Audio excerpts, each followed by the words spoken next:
Hi, I'm Jim Gordon and you're watching Market 1 Minute. Joining us today is Colleen Clandening. She is the Head of Community Engagement for Universal Ibogaine. Welcome. Thank you so much, Jim. Thanks for having us here today. Describe your history and the evolution into Universal Ibogaine. My first profession was social work.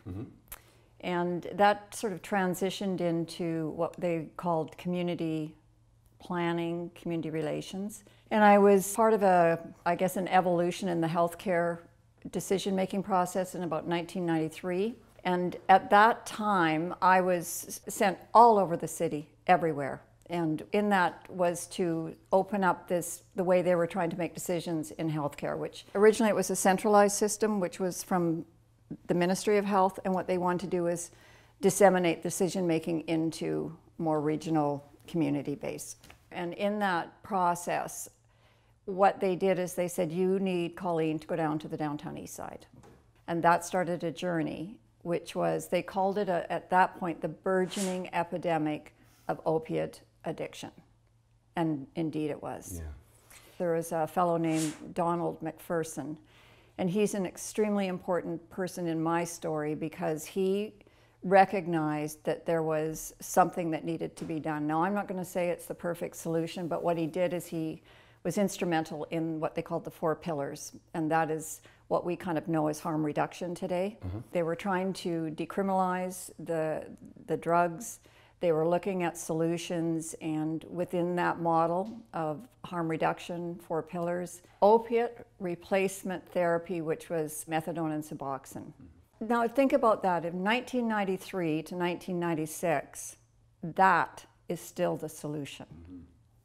That is catastrophic. It saves lives, but it is not a solution. Well, we can see it, what's happening right now. Certainly, yeah. So I moved out of that particular discipline in about 1999, and I ended up getting in the film industry. I opened a film school on the Squamish Reserve, and it was blessed by Chief Ian Campbell. One of my favorite experiences of my life, actually, was running that school on reserve. And so life went on, and my first discipline being social work, I really loved business, so I went back to university and got a business degree. What happened was I ended up just getting really deeply involved in the business community and loving how they made decisions, and it was very different than the way government makes decision. Private business, there's a different way that you actualize decision making, and that fit more for who I am. But having said that, I was always deeply impassioned about community and remain that way. So fast forward couple decades, I guess, is that I had heard about this Universal Ibogaine. So I had the good fortune of being onboarded by Shane Nyquist, who is the chairman and the founder of Universal Ibogaine. I said, Shane, tell me about Universal Ibogaine. Tell me about what your vision is for it. Tell me where you think it can go. And within an hour, I was engaged really deeply with what his vision and his mission was for a solution, which was Ibogaine as a detox modality for opiate addiction. Well, that leads into you're on board, you're head of community engagement. Can you give us an understanding briefly of what that role is and what you do? Part of my role as community engagement is there's a lot of education that needs to happen in order for this to be adopted as a treatment modality in Canada. I'm working very closely with Rachel Skoda and with Chief Ian Campbell. Rachel Skoda is the office manager, but she also is First Nations, and so it feels like an alignment of a team that will best suit how we're going to do some outreach. And I don't know if you know much about community engagement in terms of principles, but one of them is that you don't go in there telling them what to do.